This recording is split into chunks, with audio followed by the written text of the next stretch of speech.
É um prazer, uma honra, uma alegria estar com vocês.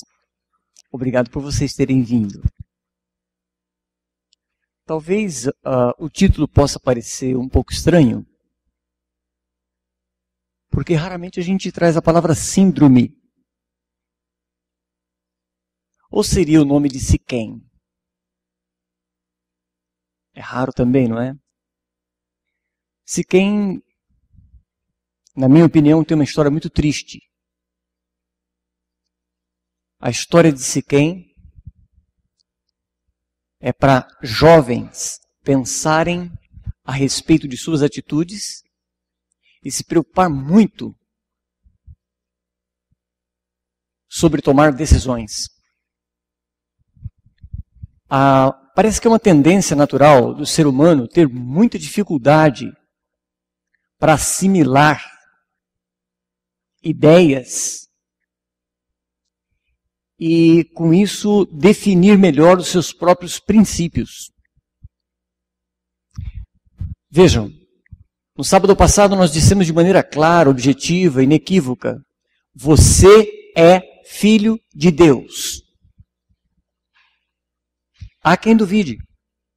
Mesmo que a Bíblia diz de maneira muito clara que você é filho de Deus, há quem duvide.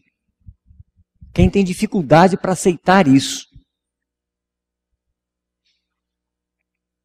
Então começa a arrumar um monte de historinhas, meio que para justificar a atitude, o amor de Deus para conosco. Eu preciso ser, eu preciso fazer, eu preciso ter. E uma série de dificuldades para a gente poder ter aquilo que é nosso. Eu sou filho de Deus, o Criador dos céus e da terra, o mantenedor de todas as coisas. Ele é que nos mantém. Quando morre uma criança de 4 anos, como sabemos hoje, não é por acaso. Nada acontece por acaso dentro dos planos de Deus, dentro da administração de Deus. Deus nunca é pego de surpresa. Ele é o Senhor de todas as coisas. Vocês vão entender um pouquinho mais do que eu quero dizer quando a gente entrar na questão da história de Siquém. No entanto, por eu ser filho de Deus, eu tenho que ter uma postura. Eu tenho que ter uma atitude diferente de um indivíduo que se acha vivendo ao léu, sem nenhuma ligação com ninguém. Tem pessoas que parece que esqueceram que foram gerados. Nem se lembram dos pais. Alguns até abandonam literalmente os pais e saem andando pelo mundo. Ou cortam o cordão umbilical com a família como se fosse independente literalmente. E sozinho. Não é aí. Não é dessa maneira que a gente consegue ter autonomia e maturidade. É essencial que o ser humano tenha domínio de si, consciência de que é um autônomo e que tem que tomar decisões e que trazem muitas consequências. Qual é a decisão que nós tomamos? As mais simples. O fato é que viver exige reflexão, exige concentração, exige dedicação, exige definição. E aí então nós traçamos um plano, meta, objetivo e buscamos alcançá-los.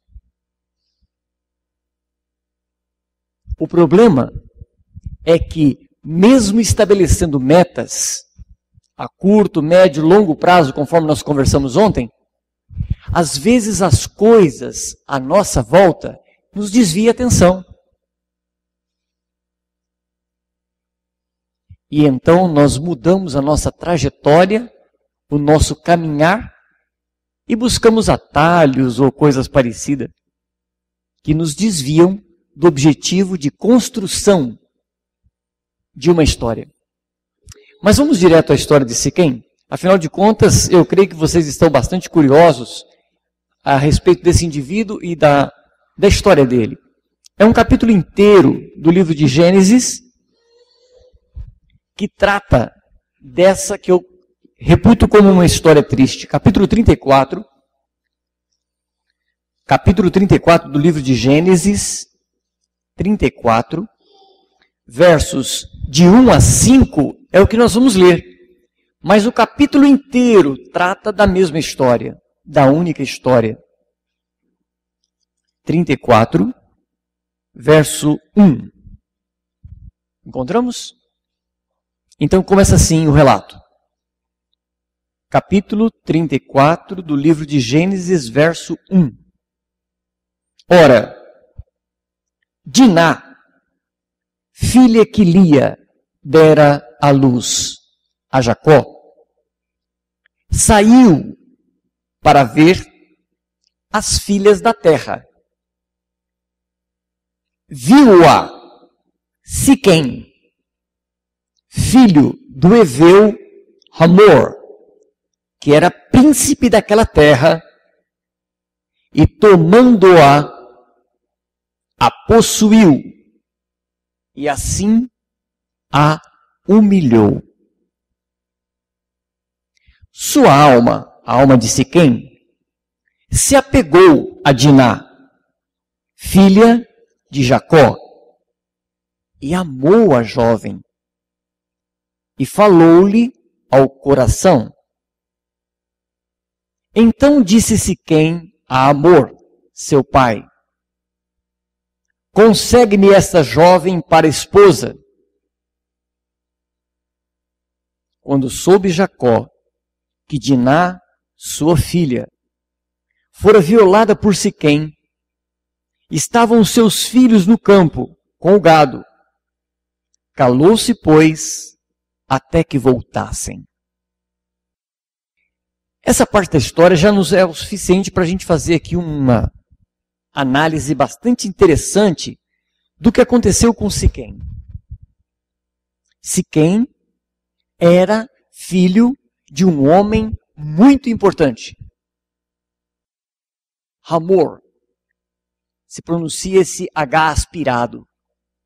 Senão ficaria simplesmente Amor. Mas o nome dele não é Amor, é Hamor mesmo.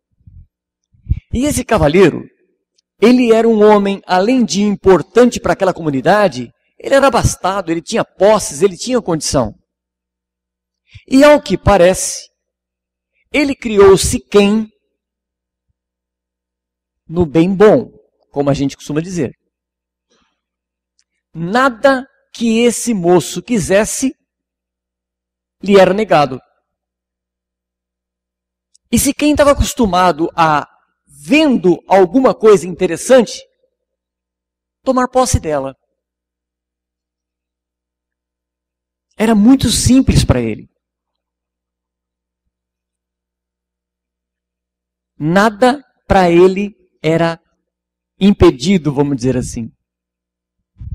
Diná, filha de Jacó, cuja mãe era Lia, nessa ocasião, possivelmente tivesse com cerca de 15 anos.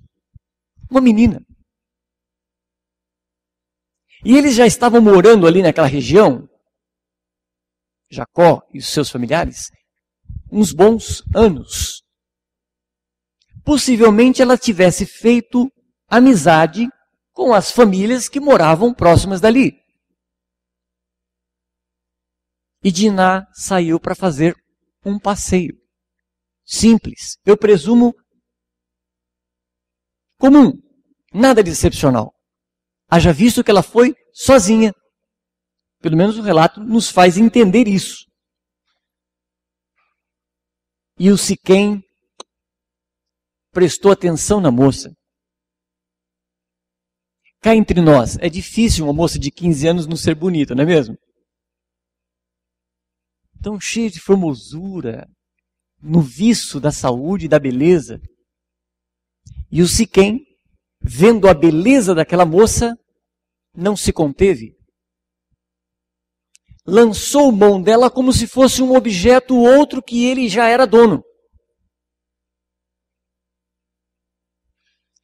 E aquela moça foi violada por Siquém, como se já fosse esposa dele. E ele apaixonou-se por aquela menina. Então, como era próprio, ele vai até o pai, seu pai, Hamor, e pede que ele tome agora a atitude de pedir a mão da moça para o pai. Apesar de ter feito já o que tinha feito. Qual era o argumento que Siquém usou para o pai para ter aquela esposa? Exclusivamente a satisfação pessoal. Eu gostei dela. Eu estou enamorado dela. Vê-la me atrai. Eu quero essa mulher para mim. Eu quero essa menina para mim. E o texto diz, conforme nós lemos, que ele a amou. Bonito, não é? Ele viu Ele viu Diná, a filha de Lia, viu todos os requisitos de uma princesa, porque ele era um príncipe, e então ele achou que era exatamente o que ele procurava e queria. Bom, se você depois atentamente ler o resto da história, você vai ver que vai acontecer uma catástrofe. Quando o pai de Siquém vai falar com Jacó, Jacó está sem os seus filhos, porque eles estão pastoreando o rebanho, estão distantes. Então Jacó ouve, se inteira e pede um tempo para dar a resposta. Chegando os filhos do trabalho, talvez dias depois, não sei quanto tempo, então é feito a proposta à família, agora na presença dos filhos. E o pai, então, de Siquém, propõe que aquela moça seja dada ao filho como esposa. Mais que isso, que as famílias se unam como se fosse uma só. Que as filhas de Jacó, filhas é força de expressão, todas aquelas que nasciam, porque Diná era a única filha que ele tinha. Mas as escravas, as servas que nasciam na casa de Jacó, eram tidas como propriedade dele. Então Hamor faz a proposta de que as famílias se unam e eles troquem as filhas para casarem-se entre si. Que a terra seja comum, que os bens sejam comuns, que eles se tornem uma família só. Siquém, achando que o discurso não fosse suficiente, ele toma a palavra e diz: olha, por favor, entendam o meu interesse pela sua irmã. Coloquem preço. E coloquem um preço bem alto, porque eu estou disposto a pagar, porque ela é quem eu quero para ser a minha esposa. E os irmãos de Diná, os filhos de Jacó, respondem de maneira enganosa, conforme diz o texto. E eles dizem: olha, nós não podemos nos unir com a sua família, viu? Porque nós não podemos dar a nossa irmã para um incircunciso casar-se com ela. Nós só podemos unir a nossa família com outra família cujos homens sejam circuncidados como nós. Siquém, que estava apaixonado, Hamor, que estava comprometido com o filho naquela situação, de imediato ele se propõe: não tem problema nenhum. Nós nos circundaremos. Não, mas não dá para ser só vocês dois, tem que ser todos que fazem parte da família.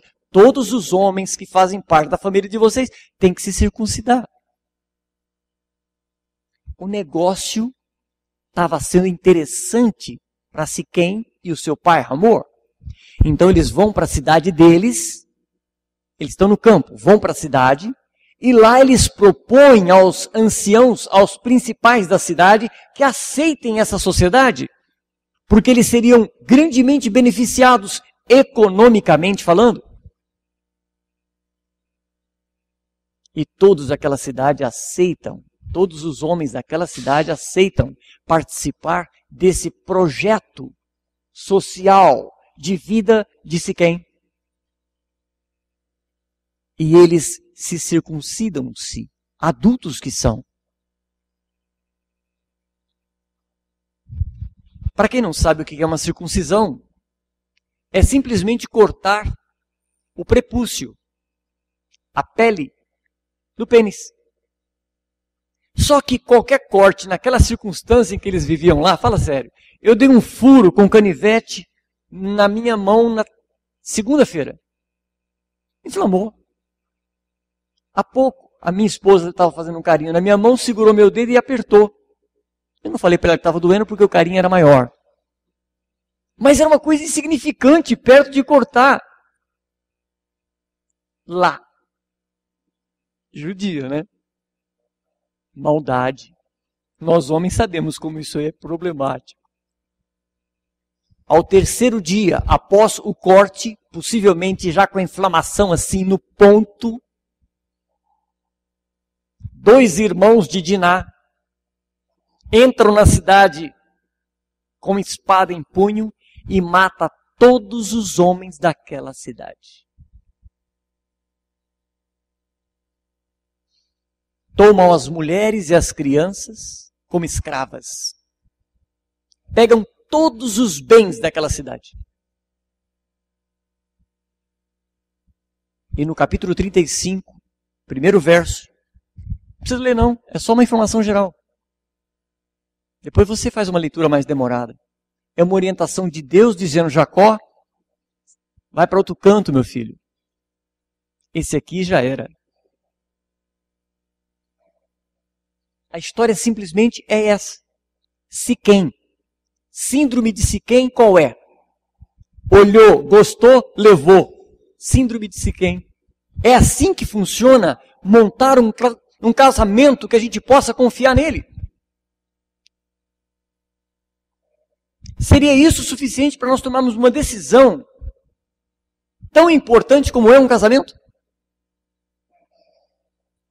Porque você olhou para uma moça, viu nela as características que te atrai a libido, ou desperta a sua libido, é o suficiente para você tomar uma decisão para casar-se com ela?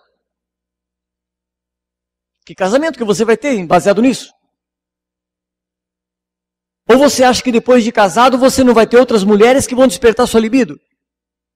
O mesmo acontece com os homens. As mulheres também são provocadas por características dos homens. Mas eu não quero entrar no mérito desse detalhe. A questão aqui básica é, o amor verdadeiro é assim que ele se forja? É assim que ele surge? Não. Amar é aprendizado. A gente aprende a amar a pessoa com quem se convive. Exige tempo, dedicação, entrega, conhecimento. É essencial que a gente tenha oportunidade de conviver com o outro, para que a gente conheça características dessa pessoa. Ora, se eu ainda vou conhecer essa pessoa, convém que eu não me comprometa com ela. Qualquer que seja ela. Até que eu tenha condição de dizer, com essa pessoa eu quero viver o resto da minha vida. Não é um relacionamento no qual a gente simplesmente investe amor por amor. Não. É alguém que a gente aprende a amar porque vai viver daí para frente o resto da vida. Com todas as características, defeitos e qualidades.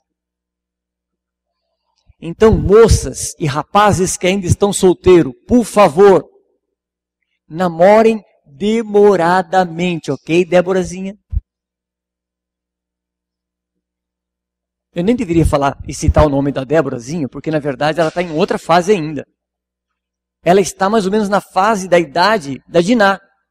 Só que, aliás, eu tenho um testemunho muito bonito da Débora.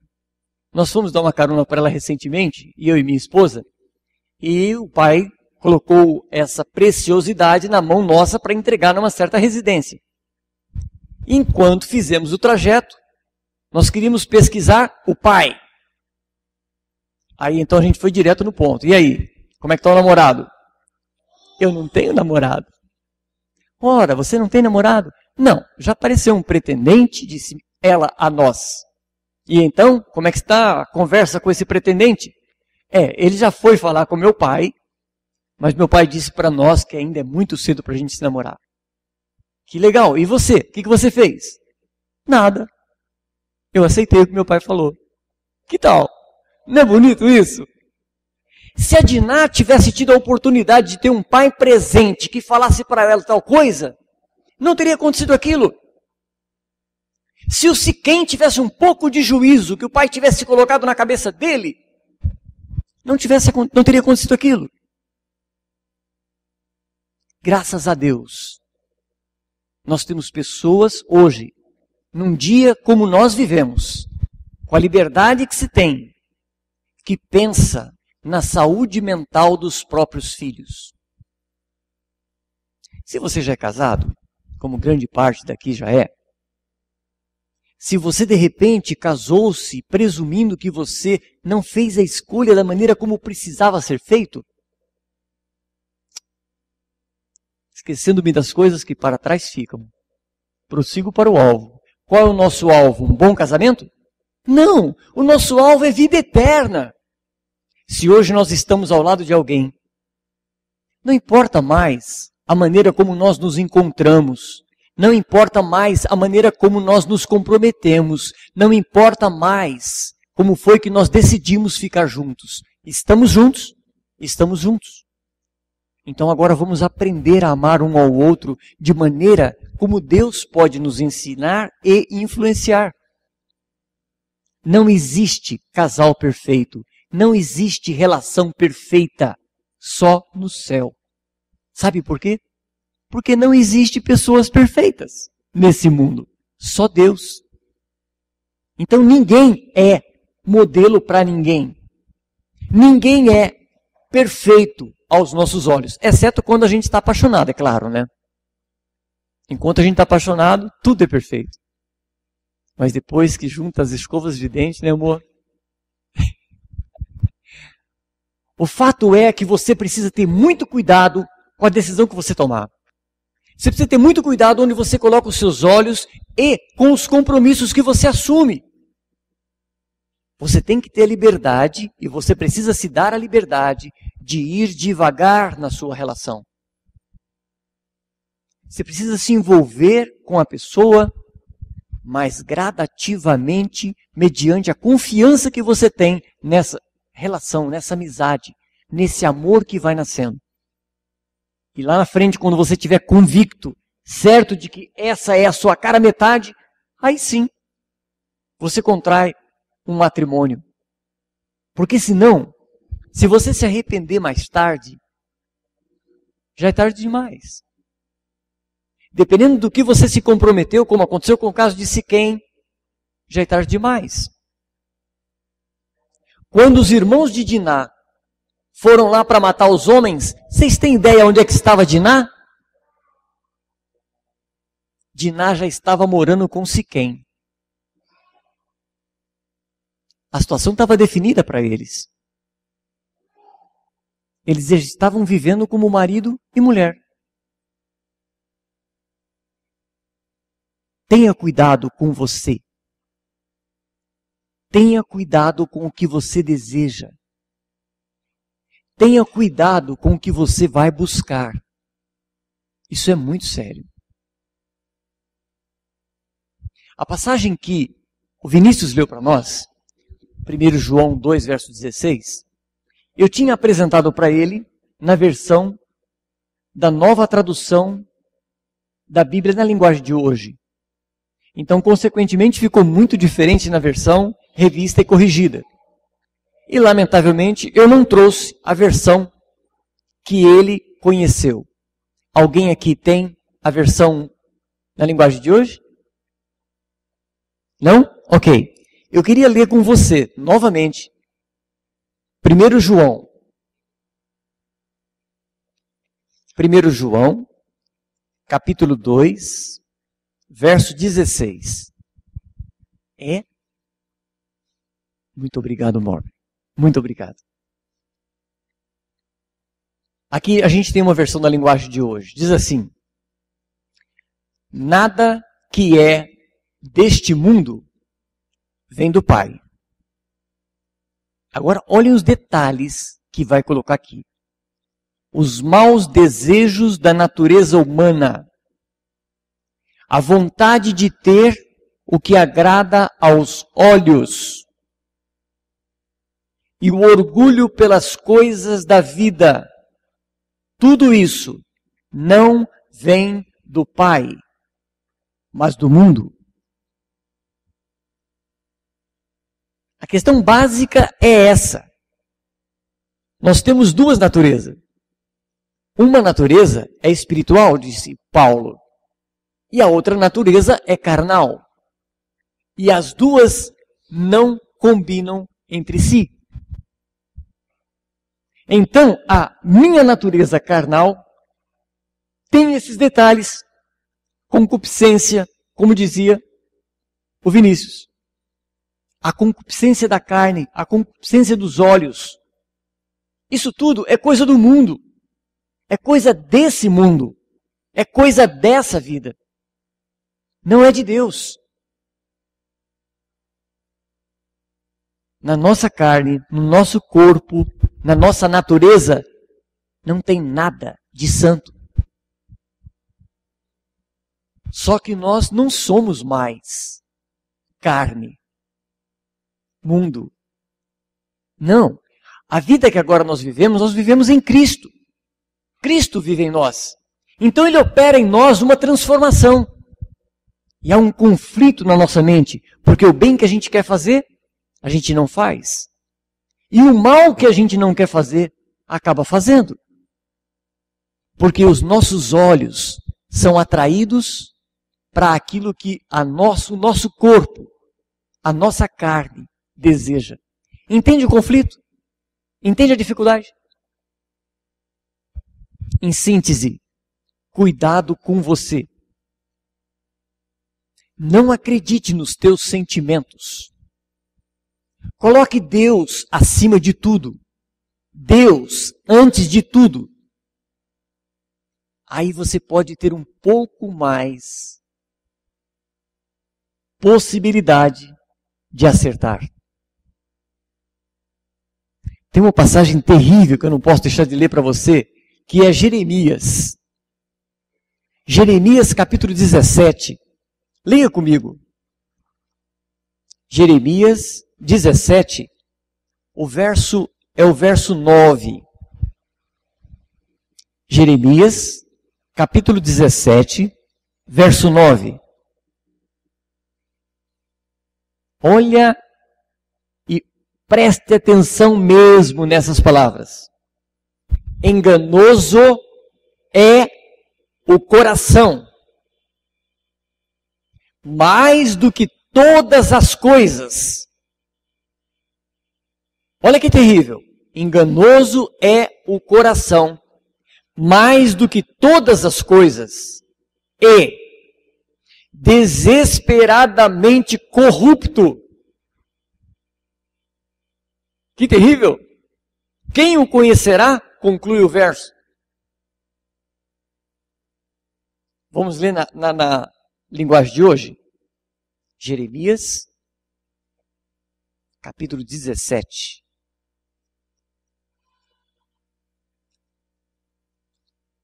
Essa versão aqui diz assim, 17, verso 9. Escute aquilo que eu, o Senhor Todo-Poderoso, o Deus... Desculpa, esse é 16. 17 é o outro. Quem pode entender o coração humano? Não há nada que engane tanto como ele. Está doente demais para ser curado. Pegou? Quer confiar no seu feeling? Quer confiar nos teus olhos? Quer confiar na tua decisão pessoal? O risco é muito grande. Eu vou ler novamente o verso 9, porque eu vou continuar com você a leitura do verso 10. Mas na versão nossa. Enganoso é o coração, mais do que todas as coisas, e desesperadamente corrupto. Quem o conhecerá? Verso 10. Eu, o Senhor, esquadrinho o coração e provo os pensamentos. E isso para dar a cada um, segundo o seu proceder, segundo o fruto das suas ações. Promessa de Deus. Confiar no coração seria confiar em alguém indigno de confiança. Ah, você quer casar com aquele moço porque ele enche os teus olhos? É melhor você comprar um vidro de colírio. Ele também enche os olhos. E faz menos mal. Ah, você acha que aquela moça se veste muito bem e enche os seus olhos com isso? Casa com a costureira dela. Talvez te dê menos prejuízo. Cuidado. Presta atenção. Avalie os valores que você está considerando para escolher a pessoa com quem você quer passar o resto da sua vida. Os valores, você tem eles declaradamente à mão. Procura buscar, conhecer o que é natureza adequada para Deus. Fale com o teu conselheiro e ele vai te orientar. Não é que uma pessoa para outra tem uma diferença tão grande, não. A preocupação não é com quem você vai escolher. A preocupação é como você definiu as suas escolhas. Porque bom mesmo, só Deus. Nenhum homem é bom. Então não se iluda, você não vai encontrar um príncipe porque não existe.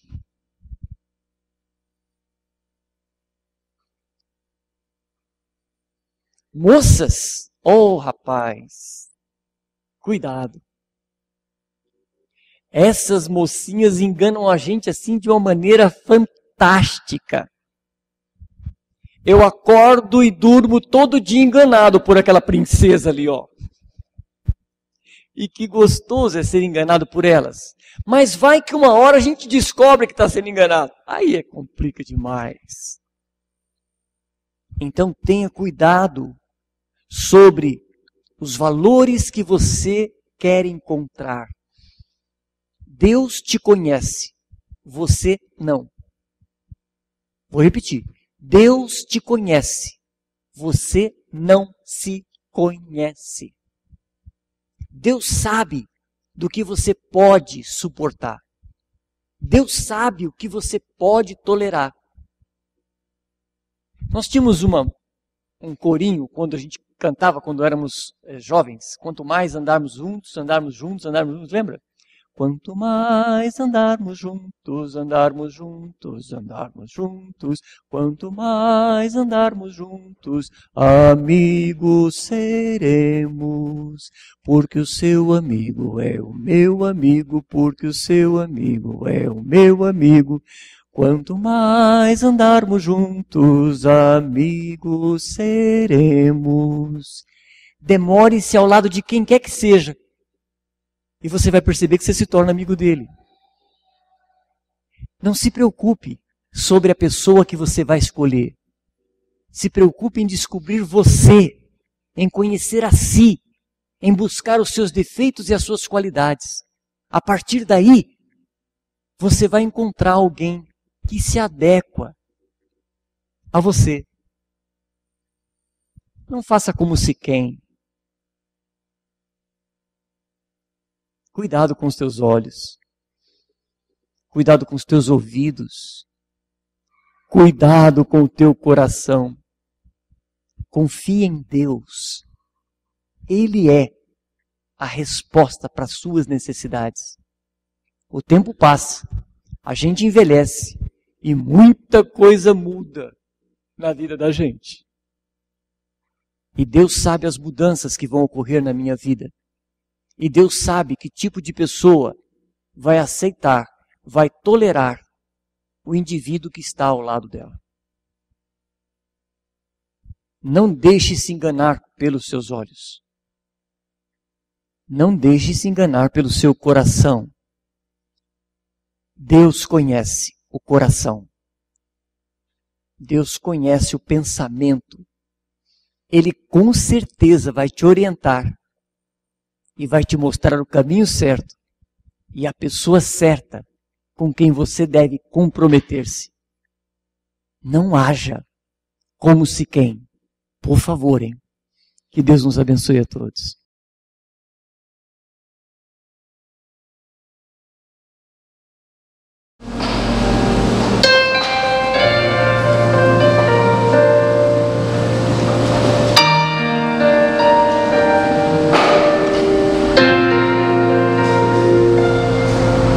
Eu quero ser inteiro, quero de verdade.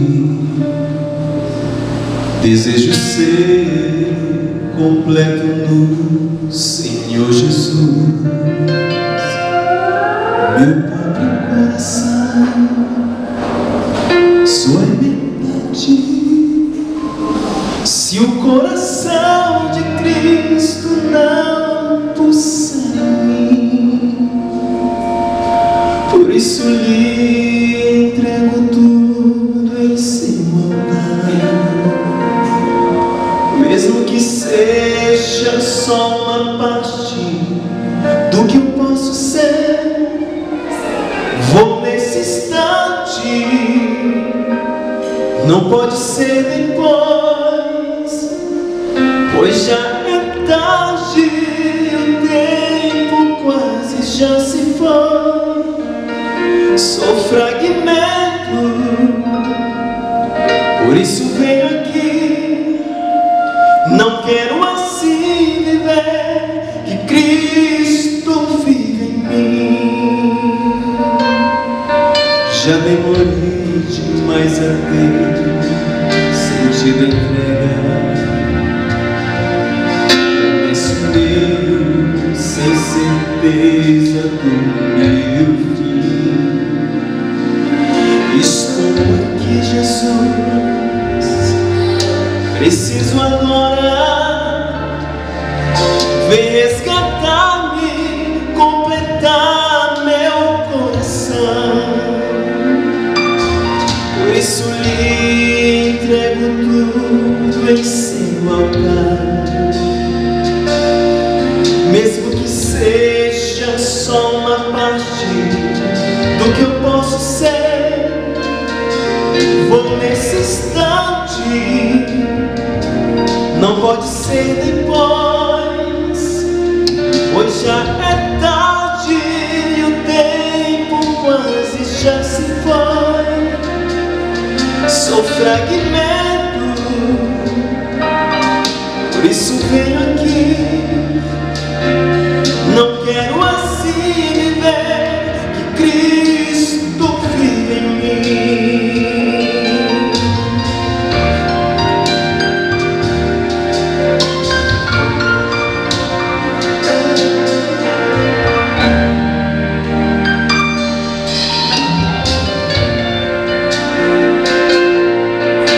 Me ajude a levantar, pois não consigo. Pensei em ir a ti, mas algo me retém. Quebrantão que estiver me impedindo, então eu quero ir em tua direção. Por isso lhe entrego tudo em seu altar. Mesmo que seja só uma parte do que eu posso ser, vou nesse instante. Não pode ser depois, pois já é tarde e o tempo quase já se foi. Sou fragmento, por isso venho aqui. Não quero assim viver, que Cristo vive em mim.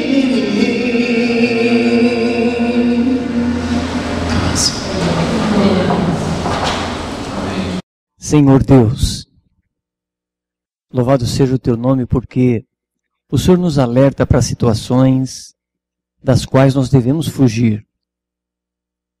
A história de Siquém é muito triste para nós e nós não gostaríamos de viver uma situação semelhante. Por favor, Senhor, viva em nós de maneira plena, absoluta e domine o nosso ser. Que nós não sejamos dominados pelo nosso apetite, pelo nosso interesse visual, pela nossa libido ou qualquer coisa que seja. Que sejamos absolutamente dominados por Ti, Senhor. Se cada um aqui presente, Pai, que nós sejamos dignos de ser chamados de cristãos, que nós tenhamos uma vida adequada aos princípios que o Senhor tem nos ensinado. E nós, os casados, que possamos aprender a viver cordialmente com o nosso cônjuge, de maneira que a gente possa iluminar o nosso lar e assim, através dessa harmonia, influenciarmos outras pessoas a amar a Ti e seguir os Teus passos. Se com a Tua igreja aqui nesse lugar, Senhor, abençoa-nos a cada um para que sejamos farol ou faróis a iluminar o caminho daqueles que querem conhecer a Tua palavra e viver também eternamente. Leva-nos de volta ao nosso lar com a Tua bênção, com a Tua proteção. Em nome e por amor de Jesus te pedimos e te agradecemos, Senhor. Amém, Pai.